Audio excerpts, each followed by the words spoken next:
More news coming in this morning. U.S. President Joseph Biden has spoken with Israeli Prime Minister Benjamin Netanyahu following Nasrallah's death. U.S. President has set to engage in a phone call with Israeli Prime Minister, marking their first conversation since Israel's targeted killing of Hezbollah leader Hassan Nasrallah, according to a report by Times of Israel. Notably, the precision strike by Israeli defense forces in the Lebanese capital Beirut on Friday killed Nasrallah. Asked whether an all-out war can be avoided, Biden said it has to be. The U.S. backed the operation, saying that Hassan Nasrallah's death is a measure of justice for many of his victims. It's a significant statement that has come in from the U.S. President. When asked a question on whether an all-out war should be avoided, he said it has to be avoided. Joseph Biden has spoken to Benjamin Netanyahu, Israeli Prime Minister, essentially on developments post-Friday, when escalation was at its peak on Friday, when there were several strikes, one of which would also eliminated the top boss of Hezbollah for 3 decades altogether.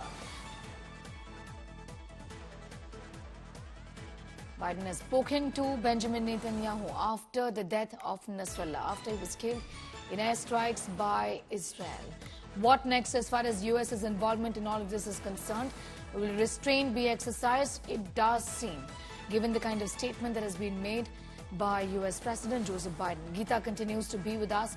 Geeta, what do you make of this statement? When asked a question on whether an all-out war can be avoided, Biden reportedly has said it has to be avoided, giving an indication perhaps that the U.S. is not involving itself directly just yet, and that escalation is not what they choose. Well, that has been the case for a very long time, but certainly not translated into action on the ground. The United States of America has made various statements where they have been saying that Israel needs to avoid massive escalation in the region. And a statement that was made even at the United Nations not so long ago, just a few days ago. And yet we are looking at Israel not just escalating, but ensuring that they are trying to cover all corners when it comes to the proxies that work against them, despite the fact that knowing very well that there is going to be regrouping and there is going to be retaliation. It could lead to a serious situation where the United States of America might have to come in. So the U.S. trying to avoid escalation and getting involved directly in a situation where Israel could become or could stand to be quite vulnerable is the reason why the U.S. has been asking Netanyahu not to escalate the war, but Israel determined that for them, it is an all-out war, which the U.S.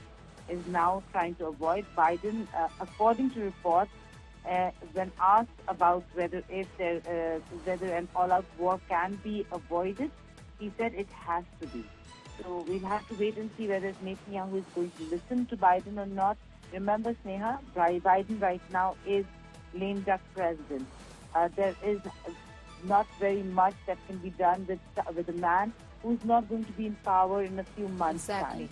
And therefore, they are on a deadline. It is November 5th, until which Netanyahu would want to complete some of his major plans, and these are part of that larger plan. Undoubtedly. I'm going to thank you, Geeta, for getting in those details and putting that into perspective this morning for us.